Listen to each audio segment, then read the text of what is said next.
নমস্কার বন্ধু, sport pencil চ্যানেলের আরো একটি গুরুত্বপূর্ণ ভিডিও বলবো বন্ধু। আমি অত্যন্ত গুরুত্বপূর্ণ ভিডিও, যে ভিডিওতে আনোয়ার আলীকে নিয়ে এই মুহূর্তে ইস্টবেঙ্গল ক্লাবের কি অবস্থান, কি জায়গায় আছে, অনেক কথা বলছেন। তিনি বলতে আনোয়ার আলী ইস্টবেঙ্গল ক্লাবের হয়ে গেছেন। না বন্ধু, এর থেকে অনেক বড় গুরুত্বপূর্ণ খবর। আমি একজন ফুটবলারকে নিয়ে ধারাবাহিকভাবে ভিডিও করি। তিনি কেউ নন, নাইজেরিয়ান ব্রাইডেন বাকরে। এই মুহূর্তে এই 2024-এ দাঁড়িয়ে তার বয়স 26 বছর। আপনি কি জানেন তিনি এই মুহূর্তে কোথায় আছেন, কিভাবে আছেন, কোন দেশে খেলছেন তিনি, তার পারফরমেন্স কি? আসবো বন্ধু ইস্টবেঙ্গল ক্লাবের কি করে যোগসূত্র, এবং আমার থাম্বনেইলে লেখা আছে ব্রাইডেন বাকরের সই। হ্যাঁ বন্ধু, মিথ্যা কথা নয়, সত্য কথা বলার জন্য ভিডিওটা। আপনাকে একটু ধৈর্য ধরতে হবে। তার আগে বিনম্র নিবেদন, যদি আপনি প্রকৃতার্থেই একজন ইস্টবেঙ্গল সমর্থক হয়ে থাকেন, কিছুই না বন্ধু, ভিডিওর নিচে থাকা সাবস্ক্রাইব বাটনটিকে ছুঁয়ে দেবেন।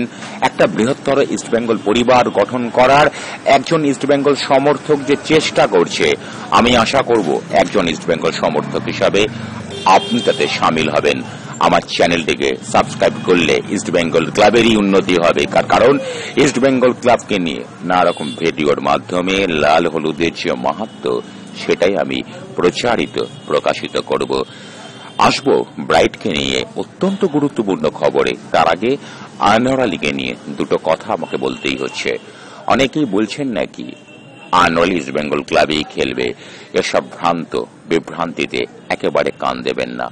আগামী মঙ্গলবার মহামান্য হাইকোর্ট, দিল্লি হাইকোর্ট যে নির্দেশ দেবে, সেই নির্দেশ বন্ধু ইস্টবেঙ্গল ক্লাবের পক্ষেও যেতে পারে, বিপক্ষেও যেতে পারে।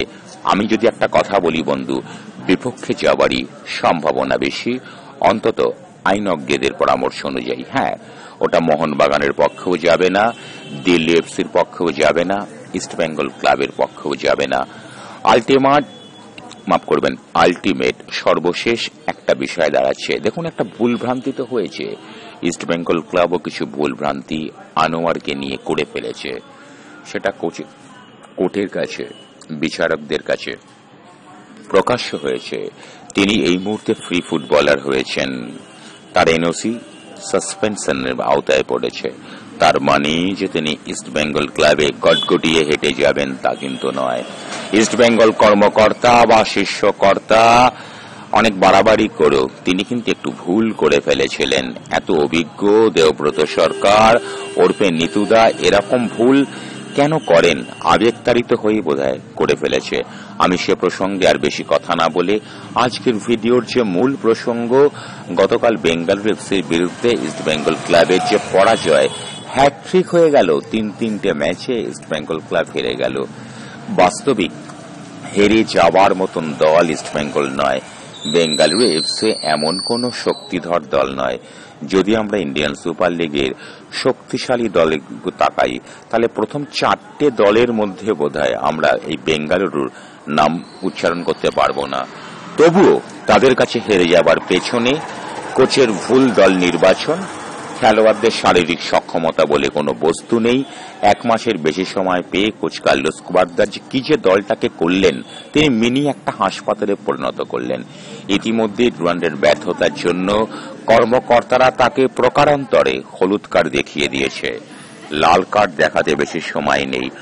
আমার ভিডিও স্ক্রিনে যদি একটু মনোযোগ দেন, আমরা এমন 3টে ফুটবলারকে দেখব যে 3টে ফুটবলারের সম্মিলিত বাজার দর ইস্টবেঙ্গল ক্লাব তাদের পেছনে 29,50,00,000 টাকা খরচা করেছে।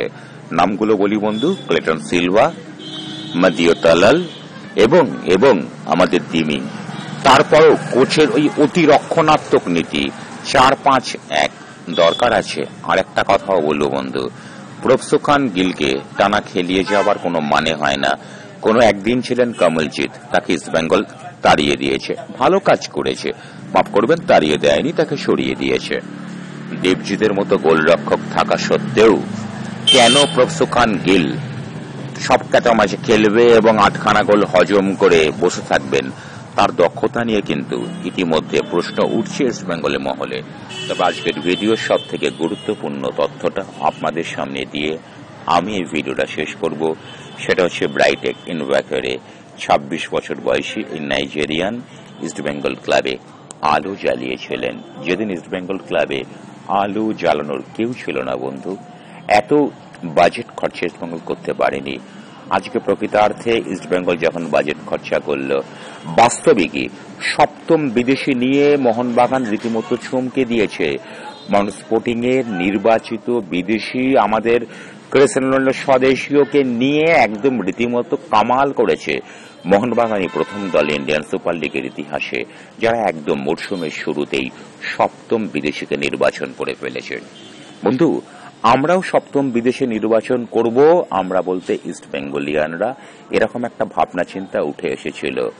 আশায় মরে চাষা, কিচ্ছু হয়নি, কোন সপ্তম বিদেশি আসেনি, কিছু ভারতীয় ফুটবলারও আসেনি, সব মিলিয়ে ইস্ট বেঙ্গল ক্লাব এই মুহূর্তে নড়বড়ে। ঠিক সেই জায়গায় বন্ধু, যখন শঙ্খ বাজিয়ে ভগীরথ যখন ভাগীরথীকে ডেকে নিয়ে এলো, ঠিক সে জায়গায় দাঁড়িয়ে আশার আলো জাগাতে একটা ফুটবলারের নাম এই মুহূর্তে ইস্ট বেঙ্গল ক্লাবের নোটবুকে রীতিমতো ঢুকে গিয়েছে। তিনি আর কেউ নন, এক এবং অদ্বিতীয় ব্রাইট ইনভাকরে। তাকে নিয়ে আমি দিনের পর দিন ভিডিও করেছি। বহু ইস্ট বেঙ্গল সমর্থক আমাকে বলেন, ব্রাইট কোথায়, ব্রাইটকে আনুন। আমি আনতে পারিনি বন্ধু, আনার সেই ক্ষমতা, সেই যোগ্যতা আমার নেই। আমি তো নিছক একজন সদস্য, একটা সমর্থক আপনাদেরই মতো, এটা ধরে নিতে পারেন। কিন্তু আজকে বন্ধু ব্রাইটকে নিয়ে ইস্ট বেঙ্গল ক্লাব যে দড়ি টানাটানির খেলাটা করছে, এ সম্পর্কে কিছু আপডেট দেওয়ার জন্যই আপনাদের কাছে ভিডিওটা প্রকাশ করলাম। ব্রাইটকে আপনারা কিন্তু আগামী দিনে দেখলেও দেখতে পারেন। অপেক্ষা করুন। ধন্যবাদ।